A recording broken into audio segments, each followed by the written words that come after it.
This question keeps coming up. How does one know when specific karma has been balanced? Oh, you're asking too? Well, be sure to watch the video till the end.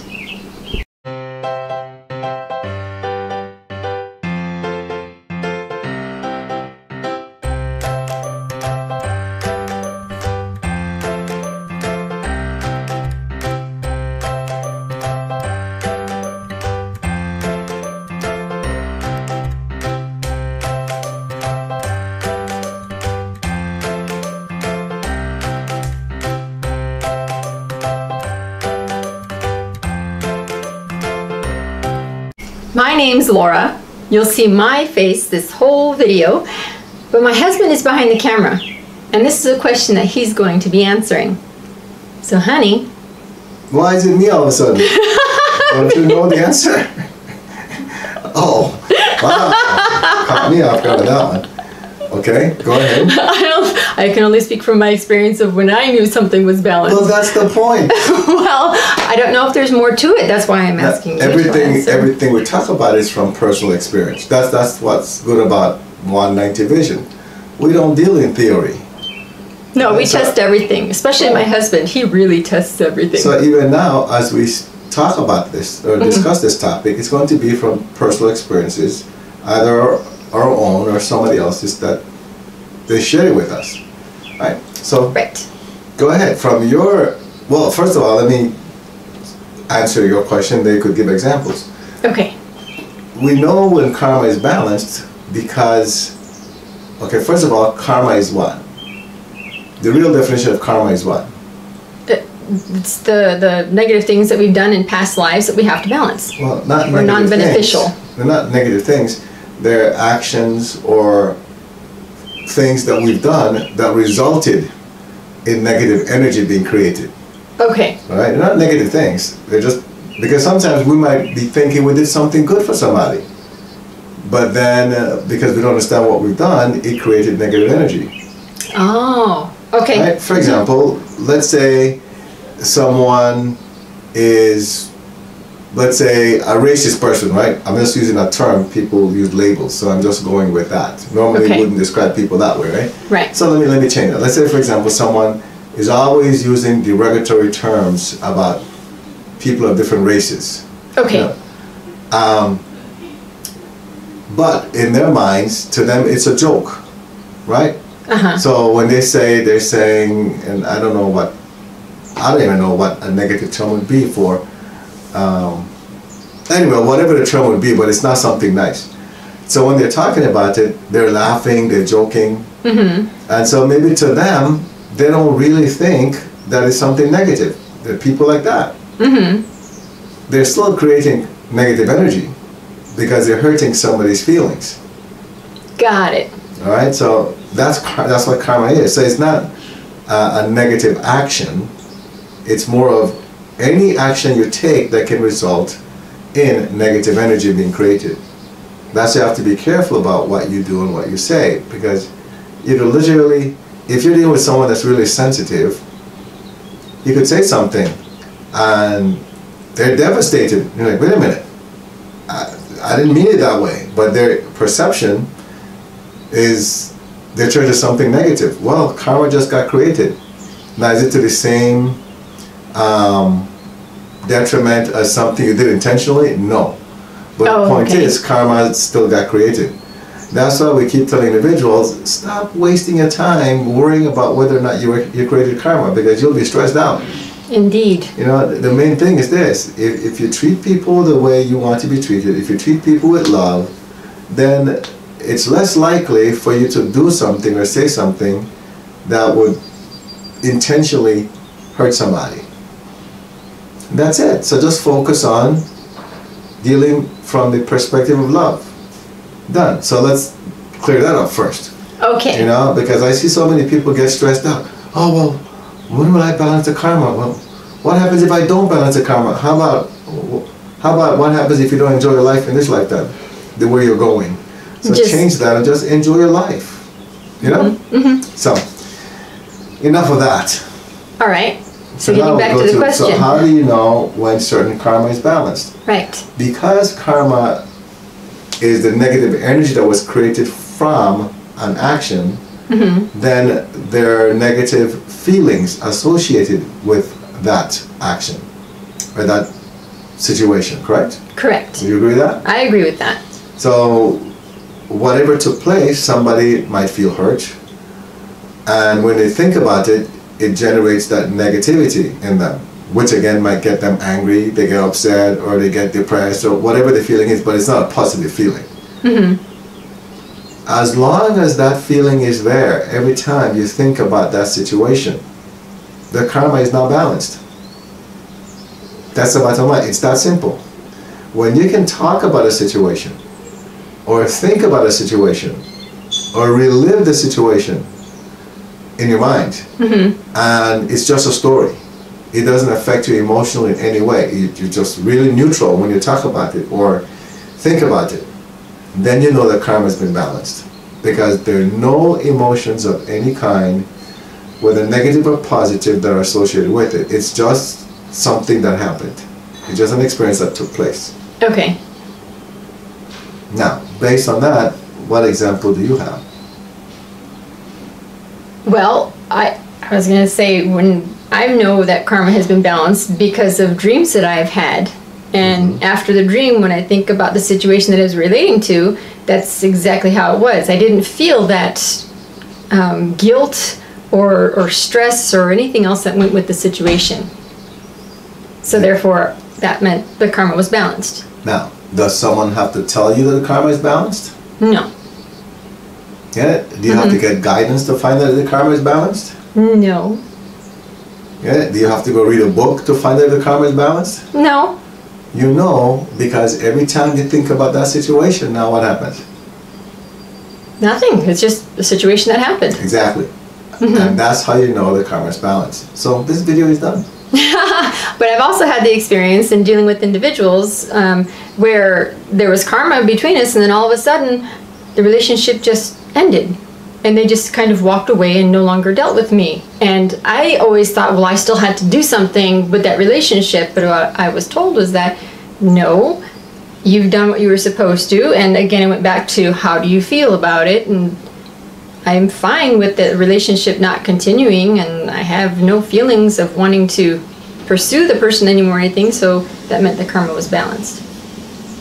You bring up an excellent point, because many people then would be wondering, what did I do wrong? Why does this person avoid me? Why does this person not want to deal with me? Well, for me, that means karma's balanced if they don't want to deal with me. It's nothing that I have done wrong. If I can think back on the whole relationship and I don't feel any kind of guilt or have thoughts about things I've done wrong to the person, then there's no reason why they shouldn't be dealing with me. So if they're not, then to me that means whatever we had to go through together is done. It's time to move on. Now, is it possible for someone to be so, use the term, they feel that they're so right about everything they've done that they could convince themselves that they didn't do anything wrong to that person, so it's their loss that they left? Thinking that, oh, okay, karma is balanced, I didn't do anything wrong, but they actually did? Oh, yes, that's possible. Anything's possible. So how do you know? So you just contradicted the whole thing. It's possible, but how would you know? Because when you think about it, you don't feel guilty. Oh, right. You don't have any of those negative emotions. But if you've convinced yourself... I was about to say, even someone that is, as we would say, is full of him or herself. If they start to think about a situation, and it doesn't matter how ignorant that person is, if karma is not balanced, they'll be thinking, you know, I wonder if, what are they mad about? Why they walk away? See, the moment you start to use the word mad, you know that karma is not balanced. So basically, if you start judging someone, because that's kind of like a judgment. So if I'm judging someone, then that means that basically the karma is not balanced. Because there's still negative emotions tied to that situation. Or if the person says something like, well, it's their loss if they don't want to deal with me. You know? Or anything like that. You know that it's not balanced yet, because there's still negative emotions tied to that situation when that situation is thought about. Got it.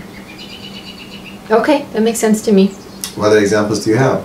Do you have examples of people, stories of people? Well, let's think of, for example, I know that we have individuals, married people that we've dealt with, where in the beginning, they literally were talking about divorcing, right? Right. We've had this happen a few times. Even people that are not married, well, we go one at a time. So people are married, and they're talking about divorce because they can't stand each other. And we say, you know what? You got married for a reason. Your karma is combined. And one of the things that people don't realize is that when they get married and the karma is combined, it gets wild. Yes. Because the karma gets combined. So depending on how bad the karma is for that relationship, people are thinking, well, it's because of this person or that person. Have you ever heard the saying that before someone got married to someone, they were the kindest, nicest person, everything was so great, right? And then all of a sudden they got married, the person changed?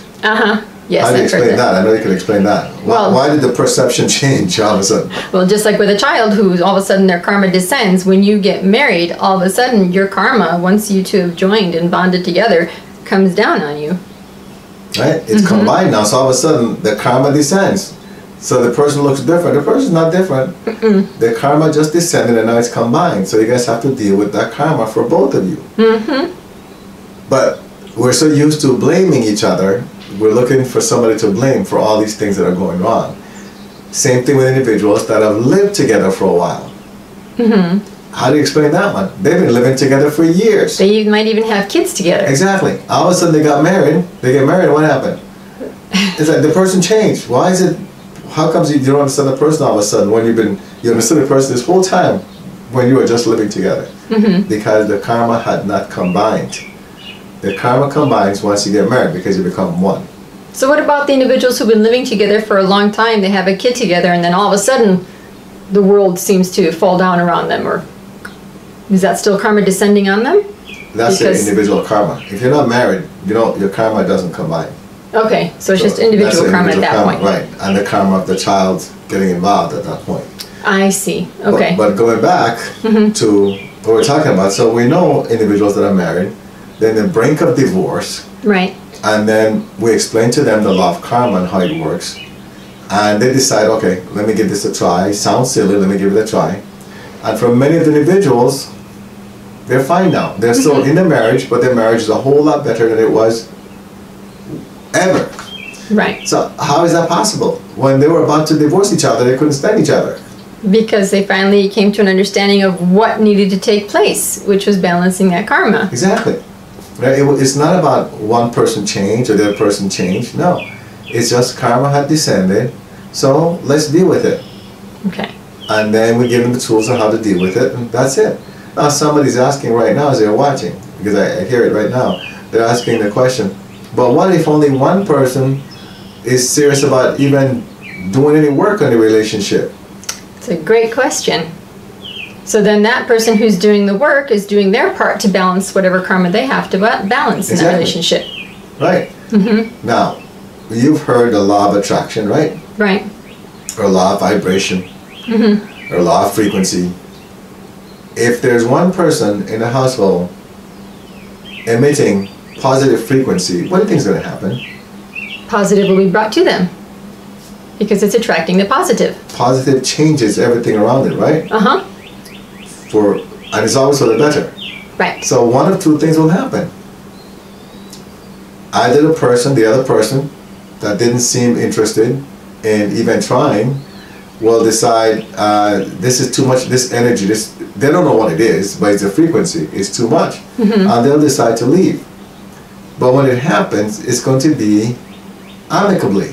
They'll sit down and they'll talk about it, right? They'll say, hey, here's what's going on, I understand this is not going to work. So let's agree to leave. Let's just agree to leave each other alone. Is karma balanced then? Yes. Exactly. Why is that? Because they left on good terms. There's nothing negative, no non-beneficial feelings around with that situation. And that's the key. See? No bad feelings. Here it goes back again. So when either of them think about that relationship, they won't be mad. All right? There's no fear, there's no anger, no depression, no guilt for staying in the relationship when they weren't supposed to. A lot of people do that, right? Can't believe I stayed there that long. None of that will happen. None of that will exist. That's how you know that the karma is balanced. Got And it. even if they stay together now, if the other person's well, everything just started working out, right? Instead of the person saying, I can't handle this energy, they'll raise their frequency to the new frequency, and bang, everything works out. All of a sudden, they're getting along just fine. Again, all the negative stuff that was around, the negativity that was around, it's all gone. Or not, maybe not all gone, because they're still working on it, but it's a whole lot less. So the point is, you don't work hard to balance karma. You shouldn't even try to work to balance karma. You just work on dealing in unconditional love on a daily basis. That's it. Okay. So that's as far as couples go. But it's the same for any relationship. Whether it's your kids, right? It's the same thing. If you don't get along with your kids and they want nothing to do with you, for example, or at least that's the way you see it. Right. Right? There is never anyone that wants nothing to do with anybody. Okay? Naturally, people want to have relationships. But if it's gone to a point where it seems irreparable, there are still things happening in the spiritual level. So what do? Project the positive. You know, project what it is that you desire. And when you can think about that individual, that child, or that parent, if it's a child's perspective, right? As, okay, you don't feel angry about whatever happened between you two, that's saying that the karma is balanced. Here's the other question though. Okay. Now that karma is balanced, does that mean that you'll get along with that person, or you guys will hang out together, go to the movies together? Oh, no, not necessarily, no. It could mean that you go separate ways. Never see each other again. Right. Right. And people might think, oh, so does that mean we'll stay friends? No. Now, just because you didn't stay friends doesn't mean that karma is not balanced. Many times, well, not many times, when karma is balanced, it's for the highest good of everybody involved. So the best way for you guys to get along and keep all the negativity away is by you guys staying away from each other. Then that's what happens. And each one of you is very happy with your lives. Any other example? Now we're talking about relationships for the most Right. part. I was about to say, what about on jobs? Because we've had individuals who've sought guidance because of their job and they're not happy there, but the guidance was you need to balance your karma at that job in order to be able to move on. Right. We've had a few of those. And same situation, correct? Right. How do you know whether or not you balance the karma from the previous job? Because when you take the new job, you get along with your boss. If you weren't getting along with the other boss, Or the coworkers. Exactly, right. The relationship will be different. It will be a more positive relationship or environment where you go. If you go into one where it's not positive and it's similar to the one you came from, that tells you that you didn't balance the karma where you came from. So now you get a second chance to balance it in that new environment. Right. So you shouldn't just leave the environment because it reminds you of the one you just left. Balance it, you know, and when it's time for you to leave, you'll know, because all of a sudden you'll be getting along with everybody, including the boss. If you didn't get along with the boss, all that will be fine. It doesn't matter if the other people don't get along with themselves, but you will get along with everybody. Now it's time to move on. And when you go to your new job, if that's what you choose to do, completely different. Very positive, get along with people, and when you think about your previous job, you'll have a smile on your face. You're like, that was interesting, I learned a lot, but you won't be upset. Got it. And same thing happens with, I guess, just friends. It will be the same thing. Right. Relationships in general, which is, from what I was just thinking, that's pretty much where That's karma how it has is. been created, because it's all relationships from exactly. the individuals that we've dealt with. That's correct. And it could be a coach, like I'm a coach, right? And Or a teacher at a school, That's correct. pastor of a okay, church. here's a good one. How about this one, where a long time ago, our middle school team played a team. And, you know, we have a system that we play. And, you know, I'm very strict about that has to be followed, right? Right. And I remember the middle school, they won the game, but they were not playing our system at all. So at the end of the game, one of the kids had scored a goal. He was brand new playing the sport, and he scored a goal because my assistant put him up there to go score a goal because they were leading by so many goals, right? So after the game, I went there, and they were celebrating. I said, okay, this is not time to celebrate. You guys did not run the system. And then the kid said, but I scored a goal. I said, we're not interested in how many goals you scored. We're interested in how many goals you gave up. Right? And the next day, his dad contacted me. I don't know if you remember that. Vaguely. He contacted me and he was upset. He said, how could you ruin my kid's day? That was the first goal he ever scored. How could you tell him that it doesn't mean anything? That's not what I said, but that's what, right? And I tried to explain to him, listen, we have a system here. I want him to develop the fundamentals of the game, and this is what I want him to do. He'll score many, many more goals. You know, that's not the important issue. You can win games and never develop as a player. I'd rather lose the games than him develop as a player. So that's what I talked to him about. The next day, he called me, he said, just to show you, he's quitting the soccer program. I don't want him to deal with you ever again. Okay? Now, did I create karma there? And how do I know whether or not I created karma? This would be a good one to close with. Yes, indeed it is. Well, it depends on how you feel toward the situation. Now, how do you think I feel from what I just explained to you? You feel very neutral because you already had these standards in place. You've told the kids what is expected of them at every single practice. So just because this one new kid comes along and all of a sudden he's deflated because of his perception and understanding of what you said, and now the dad's getting upset about it, you didn't create karma because your standard has been there for years. It's their perception of it and their emotions that they've tied to the whole situation. Well, not only that, but when I communicated with them, there was no anger. Right. You have to also be aware of that. You have to watch your communication. What's your intent? That's a key. What's your intent in communicating? Got it. Were you communicating to humiliate somebody? Were you communicating to make yourself look like you're the big boss, like in my case, right? Oh, I'm the head coach, so I know what I'm doing. You have no clue, so I'm going to prove to you. If I were doing that, then I'm creating some serious karma. Right. Now, did I create karma? Yes, because the kid's feeling got hurt. The dad got upset. But how big is that karma? It's very minor. Right. Because I can't control how someone perceives what I say. Right. Knowing that, but knowing my intention that I want him to develop. I want him to be the best player he could ever be. And then refusing that, that's for them to deal with. And when I think about the situation, I don't have any guilt. None whatsoever.